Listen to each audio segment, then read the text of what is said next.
Hello everyone, welcome back to JcE&x Explores. In this vlog, we are in the island of Santorini in Greece, and we're here to answer the question, is Santorini worth the hype?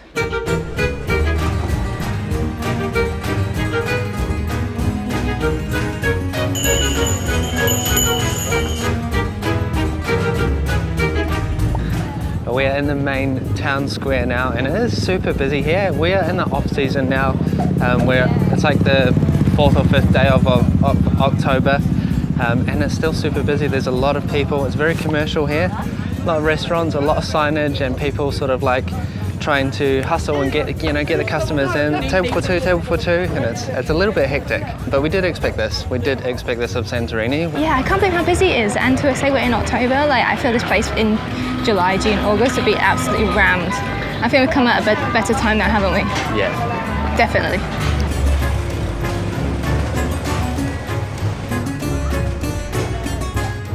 This is our first experience of a Santorini sunset, and it definitely lives up to expectation. We're not even the most famous sunset spot, and this is just so gorgeous. Literally just walking along the edge of the cliff. Look how it's all built onto the cliff, and then you've got these islands, the ferry down here, and the sun's going to set in about, I think, 30-40 minutes, and it's just so stunning. It's magical, isn't it? Yeah. It's amazing. So the place is absolutely amazing, like all of these restaurants on the cliff. It's just got like one of the best views in the world, I think, for a sunset dinner. Obviously the prices match that. I've just gone for this beautiful vegan stuffed pasta. It sounds really nice. It's 20 euros. Other dishes went up to around 28, I think, on the vegan menu. But this is just gorgeous. You're paying for the view and can't really beat it, can you? It's so nice up here. The vibe in here is really relaxed, very low key, very chilled. Got some nice music playing. And we can just see like all of these sugar cube houses around us, buildings, and there's people just like watching the view, taking photos, and just enjoying nature from this beautiful island.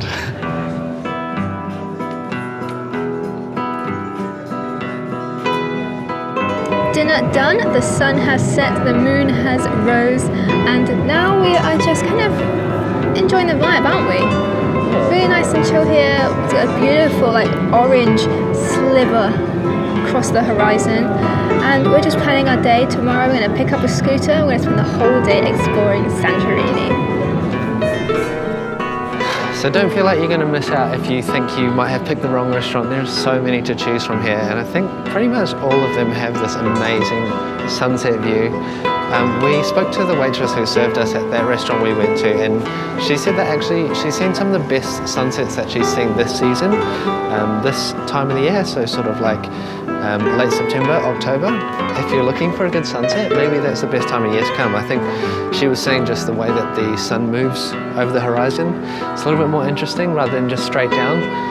You get more colours in the sky, and it's a little bit more exciting. So a local tip there. The waitress is also telling us, similar to what we found out in course, that the season, when it finishes in a few more weeks towards the mid to end of October, it will just close. So over the winter months here and a lot of the Greek places, it will just close for the off season, and they'll open up again next year, like April, May time.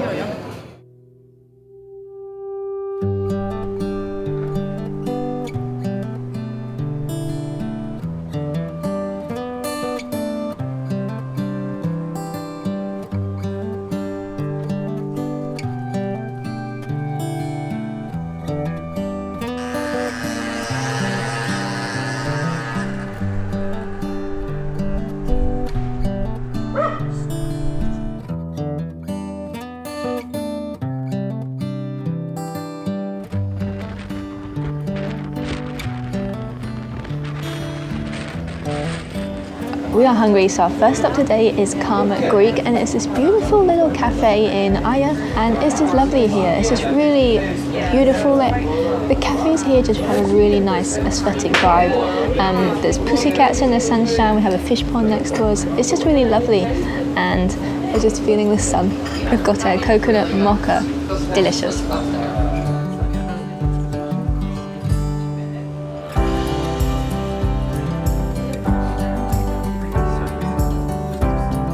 Well, that was delightful. I think Corey was so happy to find that beautiful food. Really delicious. Such a just gorgeous little cafe. Like, just didn't want to leave. It was just so nice and chilling there. They're open for lunch as well. They're open for dinner. Very nice. We recommend it. So we're just wandering the streets of Aya now. I think we're actually going to come back here for sunset, but we're just taking a quick little recce now because we want to find a good spot later. This is a typical Santorini village, I guess. Very narrow streets, perched right on the cliffside.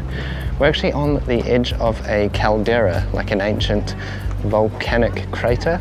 3,500 years ago, this volcano erupted, leaving this huge caldera, and we're on the rim of it, overlooking all the ocean and the center of the crater. I have to say I'm a little bit stressed. I don't know, I'm nervous about coming back for sunset. We're here coming up to lunchtime. Already it's like, can you take my photo? Do you guys want a photo? Which is lovely, but it's just like crowds, and then just past that bit is way too hectic. It's okay, go past. Thank you. So yeah, it's super busy here, and we're in the off season, remember, so it does get a lot busier than this, and I expect that sunset is going to be even busier.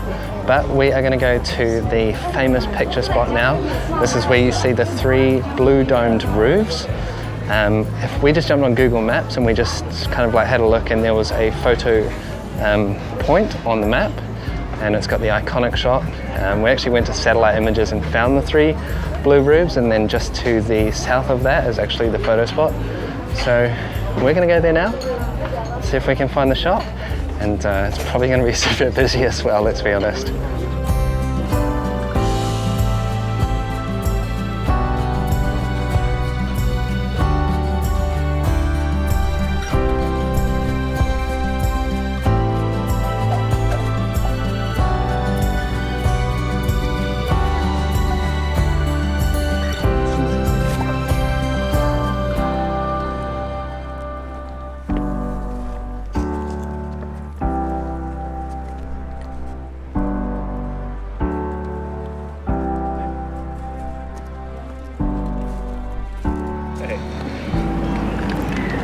Oh, it must be so hard if you're here, like staying in accommodation right here or living here. You just get so fed up. Like, people don't care that you're trying to get past because they're taking 8,000 photos. So if you're wondering why everything is painted blue and white here, there is actually a few different answers. I'm not sure which one is true, but here are the theories.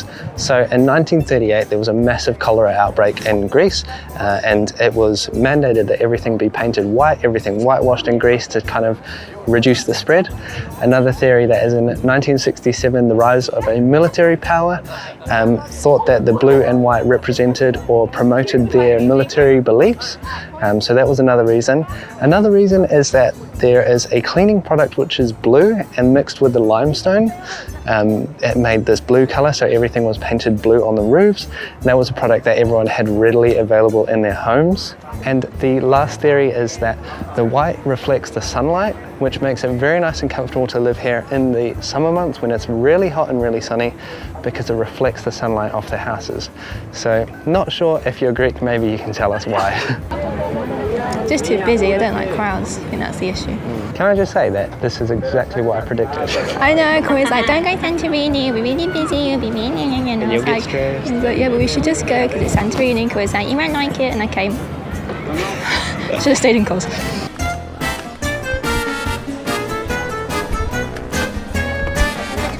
One of the reasons this place is so busy is because it is a cruise ship destination.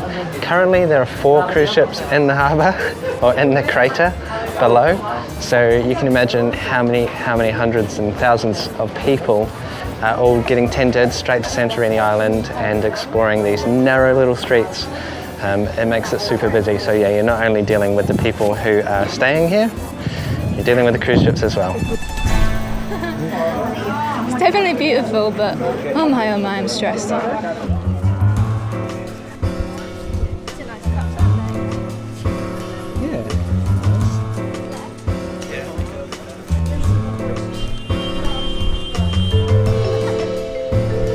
there's a little doggy treaty, and maybe a pussycat treat.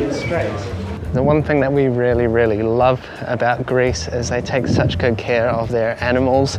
Even the strays, there's lots of animal charities and organisations who constantly put food out on the streets for them. We've just seen another one for Aya's stray dogs, and there is a dog there who looks like one who is regularly there visiting for his fix of bickies. Mode of transport for getting around the island? Scooter! This is our little scooter that we have for exploring around Santorini today. It costs us 25 euros for the day.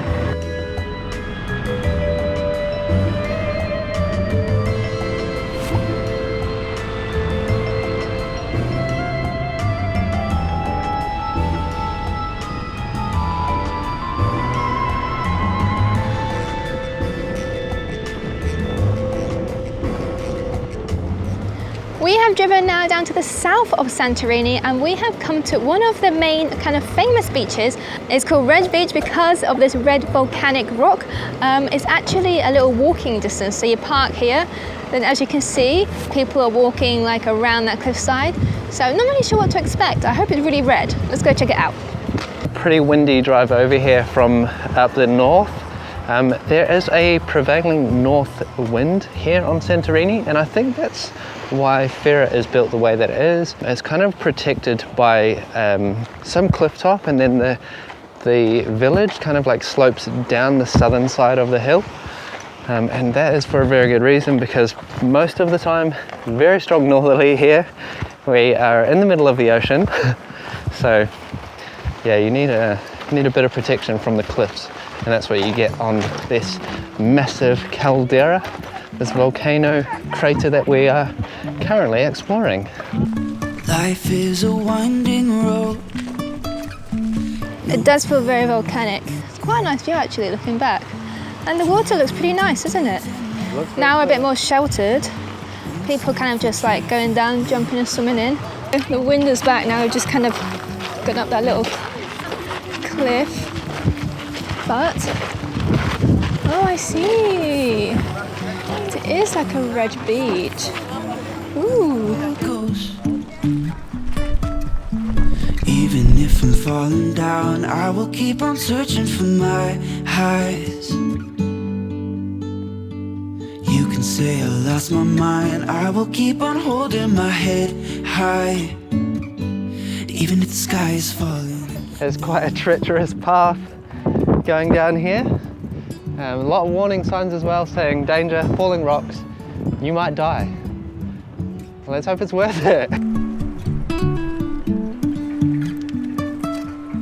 Jumping from cliffs so high, trusting our We made it! I didn't lose my hat.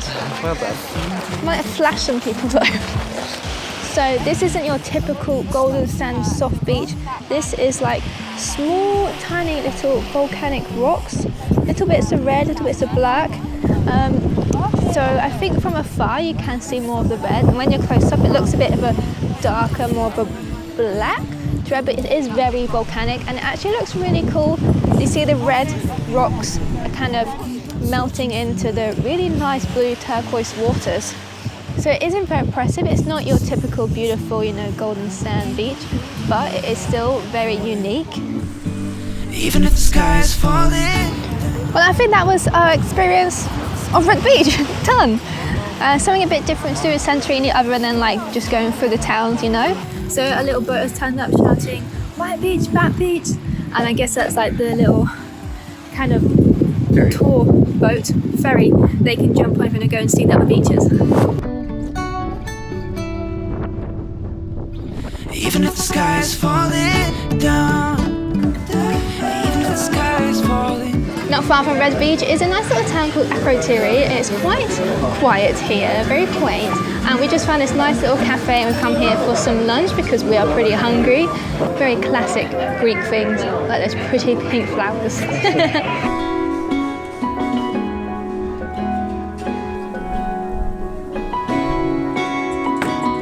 We have come to Perissa Beach. It's on the southeast coast and it's situated right below this massive mountain. It's really impressive, and actually on top of it is ancient Fira.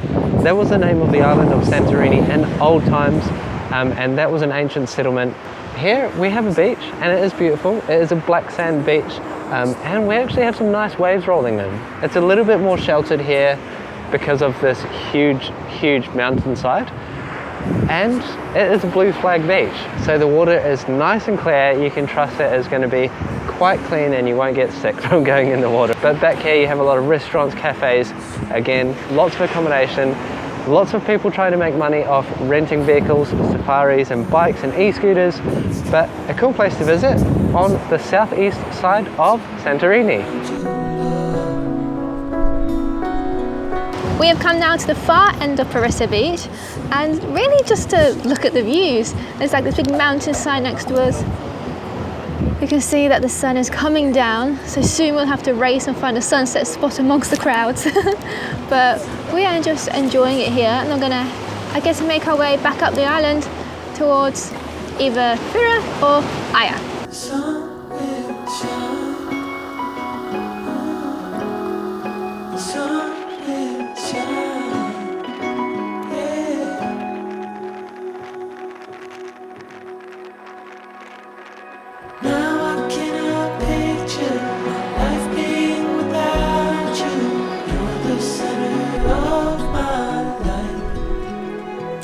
It is windy this evening. We just went and grabbed some jackets because it is cold in this wind. But we are now going to go and watch the sunset. And we have done a big controversial decision. We are not going back to Ia to watch the sunset.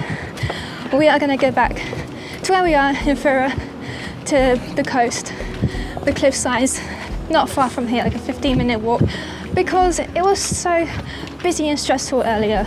And I can only imagine how stressful it's going to be. And I feel like I might got this big FOMO, like, oh, I've not gone to Ia for sunset. But I just think unless you're staying in accommodation and you've got that view to yourself, or maybe you've got like an excellent restaurant table where you can have a beautiful view at sunset, it's just going to be really, I don't know, slightly negative experience. And I just thought, you know, we've got such limited time here. I want to have the best time enjoying the sunset, and the sunset that we had last night was stunning, so hopefully we made the right decision. Yeah, I agree. I think that it is going to be hectic. There are going to be heaps of people at Ia with their phones out, all jostling for the prime location to get their photo, and I just don't want to be a part of that. We've all seen it. We've all seen the Instagram versus reality reels, and yeah, it is like that even in the daytime, and I just can't imagine what it would be like at sunset there. But while we're walking, I guess I can tell you a little bit more about our experiences in Santorini. Really nice, like these, I love these back streets. They're so like windy, it's like a maze. You really feel like you're exploring, and there's so many different accommodations here to see. Yeah, it's just full of accommodations. Like if you jump on Google Maps and you have a look, all of the pins are pink. They're all accommodations. And I guess that means that for the locals here, it's very expensive, which is a shame. But that's just the way it is when you have such a location like this. They do tend to just get bought up by developers who want to make holiday accommodation, and they make a lot of money on it, so fair enough, I suppose. Hello, pussycat.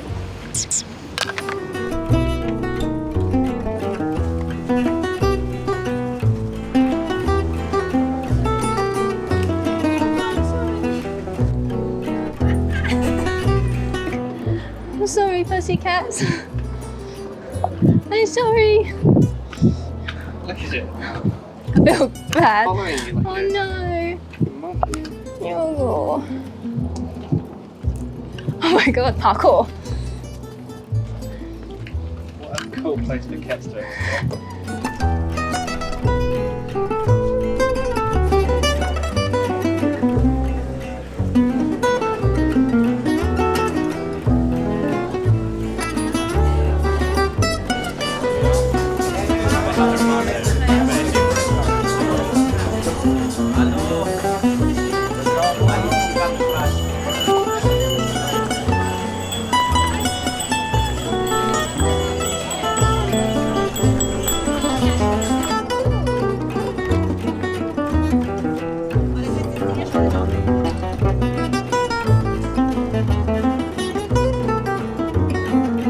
So yeah, we're a little bit further along than where we were last night. I think last night we were just sort of down there.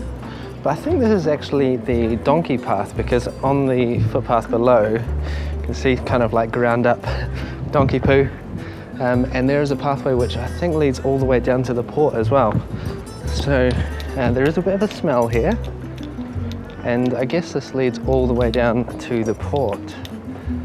So we have just been cruising the streets here in Fira, watching the sunset go down. Nowhere in particular, but as you can see, like the streets just aren't crazy crowded like they are in here. A little bit further up there, they were a little bit busier, but you can just walk around, stop where you want to really, and take photos where you want to.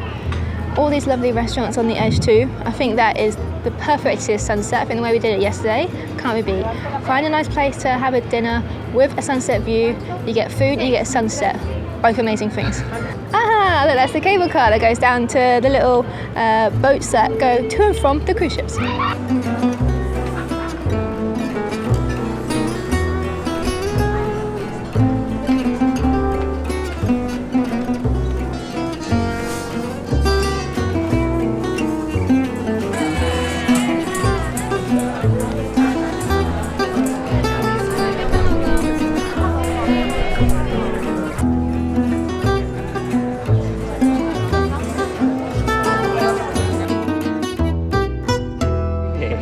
Okay, time to wrap it up.